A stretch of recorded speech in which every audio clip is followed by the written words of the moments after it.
स्वागत करते हैं। और इस प्रेस वार्ता में आज आप देख रहे हैं हमारे जो राज्य के सचिव हैं वो यहाँ पर उपस्थित है, डॉक्टर ओंकार साध। हमारे जो राज्य सचिव मंडल के सदस्य और पूर्व में जो विधायक रहे हैं कॉमरेड राकेश सिंघा इस प्रेस वार्ता में। और ये जो प्रेस वार्ता है ये चुनाव के बाद आपने देखा है, ये पहली प्रेस वार्ता। और कुछ जो अभी ज्वलंत मुद्दे जो आए हैं उसको लेकर जो है इस प्रेस वार्ता को जो कॉमरेड राकेश सिंघा है वो आपके सामने जो है वो पूरा वक्तव्य रखेंगे। साथी राकेश सिंघा। हाँ जी, एक दफ़ा पुनः सबका स्वागत। और बहुत संक्षेप में और सिर्फ हम सार रखना चाहेंगे जो मौजूदा राजनीतिक परिस्थिति हिमाचल प्रदेश में उत्पन्न हुई है चुनाव के बाद। हम उस विषय में नहीं जा रहे हैं कि जो नई सरकार बनी है क्या कर रही है, क्या नहीं कर रही है और क्या करना चाहती है, लेकिन 2-3 विषयों को लेकर हमारी पार्टी सीपीआईएम अपना मत आपके जरिए जनता को पहुंचाना चाहती है।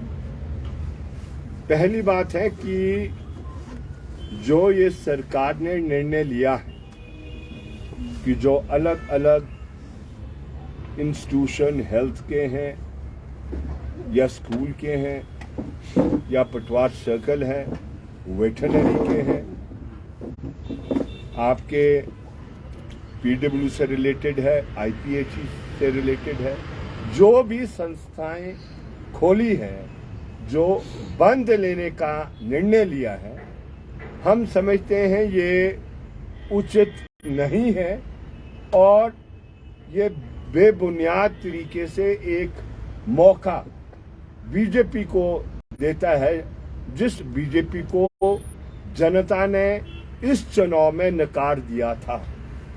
इसलिए हमारा हिमाचल प्रदेश की सरकार से ये अपील है कि मेहरबानी कर कोई ऐसा कदम नहीं उठाया जाए जिसके जरिए जो जनमत मिला है उस जनमत को में जो उस जनमत को के अंदर वो उसको बदलने का या उस जनमत का जो रिस्पेक्ट होना चाहिए उस जनमत को कांग्रेस पार्टी को रिस्पेक्ट करना चाहिए। पहले कांग्रेस पार्टी को साफ समझ लेना चाहिए, ये जनता की इच्छा थी कि जो 5 साल में नीतियां हिमाचल प्रदेश के बीजेपी की सरकार ने हिमाचल प्रदेश में माननीय पूर्व मुख्यमंत्री जयराम ठाकुर द्वारा जो चलाई गई उसको जनता ने नकार दिया और उसमें कांग्रेस पार्टी की बहुत बड़ी कंट्रीब्यूशन नहीं है, वो जनता की बहुत बड़ी कंट्रीब्यूशन है। इसलिए कांग्रेस पार्टी को जो ये नई सरकार बनी है जिसका दुर्भाग्यपूर्ण अभी तक मंत्रिमंडल का गठन नहीं हो पाया है, वो उसकी जिम्मेवारी बनती है कि इस जनमत को रिस्पेक्ट देना और उसको उसकी रक्षा करना और उसको मजबूत करते हुए अपनी कार्यनीति उनको निर्धारित करनी चाहिए। एक नंबर 2 बात हम क्या कहना चाहते हैं, हम ये कहना चाहते हैं कि आपको हम 15 दिन देना चाहते हैं। हालांकि जब हम 15 दिन देने की बात कह रहे हैं तो हम समझते हैं कि जो इन्होंने किया है उसको रिव्यू करना चाहिए और रिव्यू कर क्या तौर तरीका होगा वो तय करें। वो ऑल पार्टीज के भी हो सकता है, विधायक वो जो चुने हुए हैं उनकी कमेटी हो सकती है, सरकार के जो कांग्रेस के विधायक है उसकी हो सकती है या मंत्रिमंडल की कमेटी हो सकती है, जो वो उचित समझते हैं। लेकिन उसके तहत ये इसकी समीक्षा होनी चाहिए और तर्क संगत से उसका पूरा विश्लेषण होने के बाद ही निर्णय होना चाहिए कि चलेंगे कि नहीं चलेंगे। लेकिन जहां तक हमारी पार्टी का प्रश्न है कि एक दफा कोई भी सुविधा जनता को दे दी जाती है, उसको रिवर्स करना हम समझते हैं सही नहीं है, और वो सिर्फ जनता में झगड़ा पैदा करने के उद्देश्य से किया जाता है कि जनता के दो हिस्सों को लड़ाने का काम, या तो क्षेत्र के आधार पर, या कहीं जातीय के नाम पर, या कहीं पार्टियों के नाम पर। ये अच्छी बात नहीं है, ऐसा हमारा मानना है। तीसरी बात हम क्या कहना चाहते हैं, तीसरी हम बात थोड़ी टेक्निकल करना चाहते हैं। वो टेक्निकल इसलिए करना चाहते हैं क्योंकि हम समझते हैं कि ये एक किस्म की परंपरा ये हिमाचल प्रदेश में बन गई है। जो भी पार्टी सत्ता में आती है और 5 साल जब सत्ता चलाती है, वो कहीं ना कहीं जनता को के साथ धोखा करती है और ठगने का काम करती है, और आम तौर पर आखिरी जो वर्ष रहता है चुनाव से पहले, उसी में घोषणाएं की जाती है। हम समझते हैं ये उचित नहीं। इसका हवाला हम क्यों कर रहे हैं? इसका हवाला हम इसलिए कर रहे हैं कि 2005 के बाद, वैसे तो ये 1991 के बाद कहना चाहिए हमें, 1991 के बाद एक नया विकास का रास्ता इस मुल्क में इख्तियार किया गया, जिस नए विकास के रास्ते के चलते हुए धीरे धीरे सारी सेवाएं और जो राज का कार्य था, एक जनता के जीवन यापन को बेहतर बनाने के लिए, उससे सरकार ने मंशा 1991 में बना दी थी कि उसे अपना हाथ पीछे खींचे।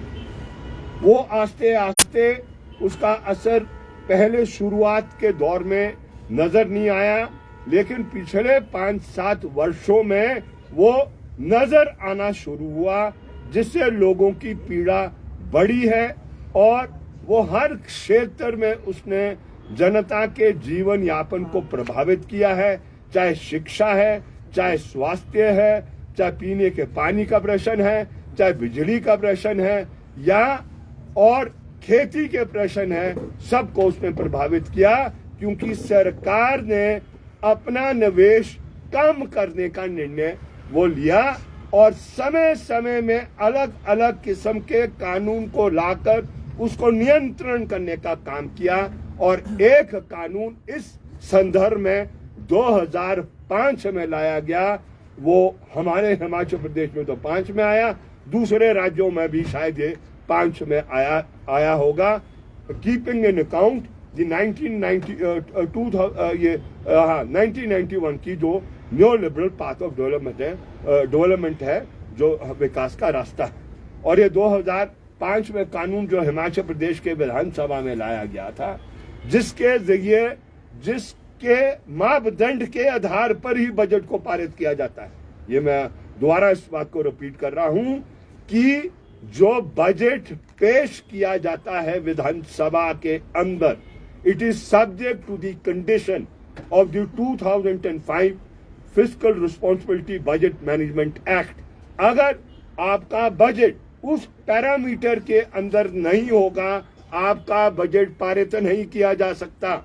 और इसीलिए इसके प्रावधान को मोटे तौर पर यहां मैं इसलिए रख रहा हूं क्योंकि चुनी हुई सरकारें लोगों का बेवकूफ बना रही है और वो सोचती है कि लोग भेड़ बकरी है, और सुविधा देने के बाद नई सरकार आती है और विड्रॉ कर देती है। ये अच्छी बात नहीं है, लेकिन ये क्यों हो रहा है उसको हमारी पार्टी समझाना चाहती है और जनता को भी आने वाले समय में समझाएगी, क्योंकि यही लड़ाई है। ये है बेसिक लड़ाई जनता की, कि जो लोगों के जीवन यापन को बेहतर बनाने के जो जिम्मेवारी सरकार की होती है, जो लोगों की आकांक्षाएं हैं, और ये जो नव उदारवाद की नीति है, इसके बीच में बहुत तिखा टकराव हो रहा है। उसी का फलस्वरूप है जो ये 3 कृषि कानून भी लाए गए थे, वो भी उसी उद्देश्य से लाए गए थे।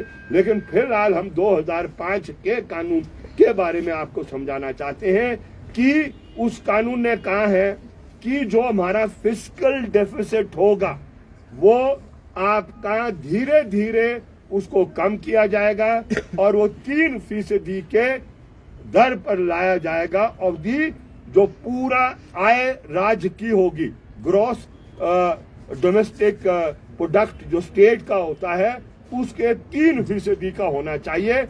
और जो बजट होगा, स्कूल खुलना है, आपका हॉस्पिटल खुलना है, आपकी तहसील बननी है, वो सारा का जो खर्चा है वो किसी भी हालत में 3% जो से अधिक जो डेफिसिट है फिस्कल का वो नहीं किया जा सकता है। लेकिन ये दुर्भाग्य है, ये किया जाता है और ये इस दृष्टि से दिया जाता है कि चुनावी साल में लोगों को का मत हासिल करने के इस कार्य को किया जाता है और उसके ऊपर हमने अपनी पार्टी की position they the. Once a facility has been given, it cannot be snatched away। और इसीलिए हमारी पार्टी क्लियर है कि इस प्रश्न को लेकर अगर सरकार पुनर्विचार नहीं करेगी तो इस पर व्यापक जनता की एकता को बनाकर ये हम मजबूर होंगे एक जन आंदोलन को करने के लिए। हालांकि वो जो 5 साल का राज रहा है वो इस प्रकार का रहा है जिसमें आप कोई भी सुविधा जनता को नीचे दे नहीं पाए। एक एक सुविधा लुप्त होती रही, चाहे स्कूल के मास्टर का प्रश्न है, चाहे वेटरनरी के स्टाफ का प्रश्न है, चाहे ये क्या कहते हैं हॉस्पिटल में स्टाफ का प्रश्न है। धीरे धीरे ये समाप्त होता रहा और लोगों की जिंदगी बहुत कठिन हो गई। लेकिन चुनावी साल में आपने इस प्रकार की घोषणा कर दी। तो एक प्रश्न एक है जिस पर हम अपनी पार्टी की पोजीशन रखना चाहते थे।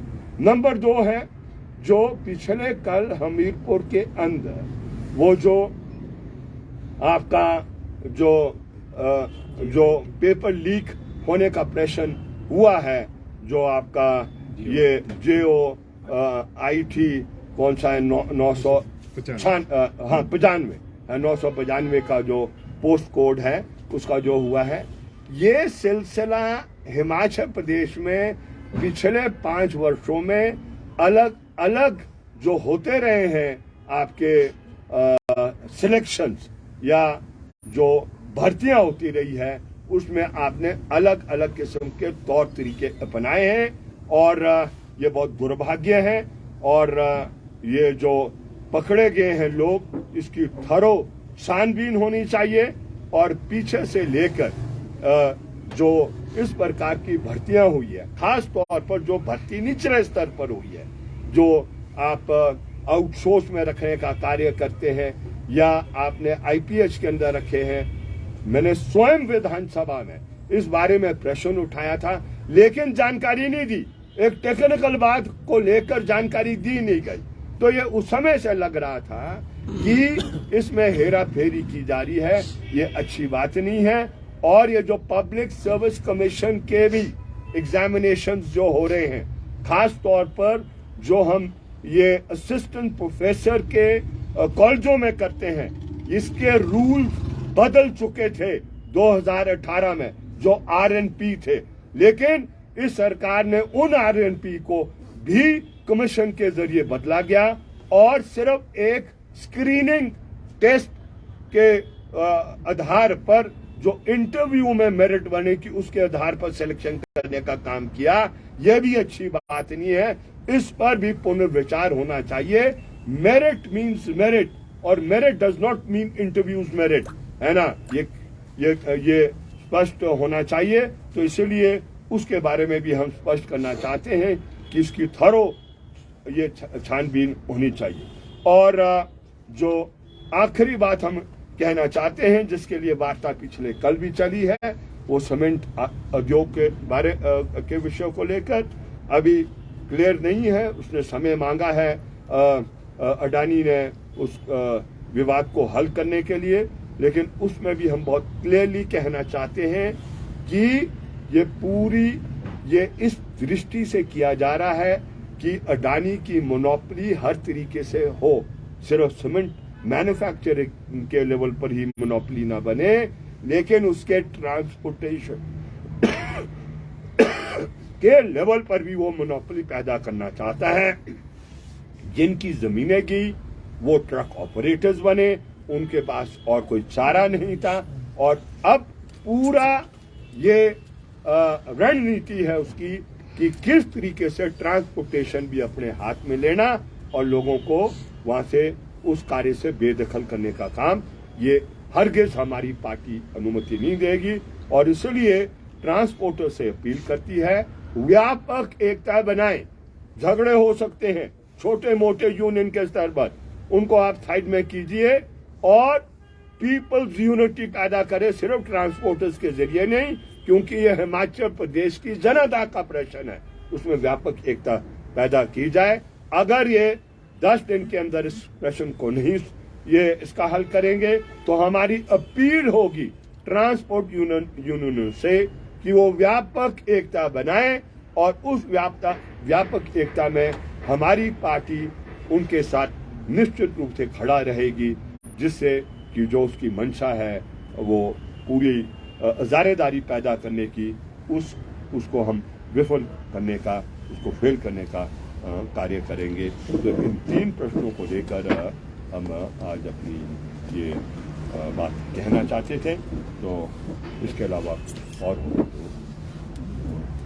किसी का कोई, आपने बोला ना, किसी का कोई प्रश्न जो अभी भर्तियों की जांच की मांग भी कर रहे हैं जो पिछले 5 सालों में हुई है, जितनी भी भर्तियां हुई है, लग रहा है कि इसमें कम्युनिस्ट बड़ी है। जो पिछले 5 साल में भर्तियां हुई है उसको लेकर भी जांच की मांग करेंगे। वो प्रश्न देखिए, एक ऐसी स्टेटमेंट नहीं देनी चाहिए जिससे कुछ ऐसी आशंका पैदा हो जाए जो जेन्युइन लोग भी सिलेक्ट हुए वो उनका हुआ है। एक हमने पब्लिक सर्विस कमीशन के बारे में जो त्रुटि है, जो कमजोरी है, जिसमें बैकडोर की भर्ती की जाती है, उसका हवाला किया है। उसमें हमने कहा है कि जो असिस्टेंट प्रोफेसर के ग्रेड के colleges and some other institutions में जो भर्ती की जा रही है उसमें RNP को बदला गया है, जो रिक्रूटमेंट एंड प्रमोशन बदला गया है, जिससे क्या हुआ है कि जो बेसिक मेरिट है आपकी, जो एग्जामिनेशन में आप हासिल करते हैं, उसको दरकिनार किया जाता है और कहा जाता है दैट इज ओनली महज स्क्रीनिंग, है ना? स्क्रीनिंग बोलते हैं उसको, क्या बोलते हैं? हाँ, स्क्रीनिंग, हाँ स्क्रीनिंग टेस्ट, कि भाई एक लेवल पर जो लेगा वो इंटरव्यू के लिए चले जाएगा, लेकिन इंटरव्यू में उसके रिटन एग्जामिनेशन की मेरिट नहीं कंसिडर की जाएगी। Can you ever allow such a thing to happen कि वो जो आपने स्कोर किया एग्जामिनेशन में उसको दरकिनार कर दिया जाएगा और जो आपका इंटरव्यू लिया जाएगा उसकी अलग से मेरिट बनेगी? तो जिसका क्या मतलब है, आधे से ज्यादा जो अपॉइंटमेंट्स आप पब्लिक सर्विस कमीशन में करते हैं, ऑटोनमस है वो इंस्टीट्यूशन, ऑटोनमस रहना चाहिए, और सारी जो आपकी भर्ती है मेरिट के आधार पर, लेकिन जो वहां पर नियुक्तियां भी की जाती है राजनीतिक दृष्टिकोण से की जाती है, लिस्टें पहले से प्रिपेयर की जाती है, और जो एक्सपर्ट्स आते हैं उनको यह कहा जाता है कि इनकी सिलेक्शन करनी है आपने। तो इसलिए हमने उसके बारे में जरूर कहा है, हम सारी अपॉइंटमेंट्स के बारे में नहीं कह रहे हैं, हम उन अपॉइंटमेंट्स को कह रहे हैं जिसमें पारदर्शिता नहीं थी, जिसमें ये शिकायतें की गई है, जिसमें लोग ये न्यायालय के दरवाजों को खड़काया है, और खास तौर पर वो है जो आपके IPH के अंदर आउटसोर्स के जरिए ये जो अपॉइंटमेंट्स की है उसके बारे में हम ये जिक्र कर रहे हैं। हम कोई ऐसा पंडोरा बॉक्स नहीं खोलना चाहते हैं कि आप वो सरकार 5 साल यही कार्य करते रहे, उसको वो काम भी करने हैं जिसके लिए लोगों ने उसको चुन के भेजा है। तो ओनली दोज अपॉइंटमेंट्स जो अंडर दी स्कैनर आ चुके हैं उसके हम जिक्र कर रहे हैं, और उसमें पुलिस भर्ती का आपको पता है कि क्या हुआ है? ये जो आपका ये पब्लिक सर्विस कमीशन जो है आपका हमीरपुर का जो पिछले कल उसका निकल गया है, तो ये क्लियर है कि भाई एक ये पुरानी सरकार के जरिए एक माफिया पैदा हो गया था जो नौकरियों में इस तरीके के वो धंधा कर रहा था। हाँ, पैसा कहां कहां तक जा रहा था उस पर अभी हम टिप्पणी नहीं करना चाहेंगे, है ना। Let the inquiry report come, they must appoint proper inquiry, judicial level की होनी चाहिए, है ना, जिसका असर भी पैदा हो, और उस छानबीन के बाद जो नतीजा निकलता है वो फिर अमल में होना चाहिए। क्या बोलो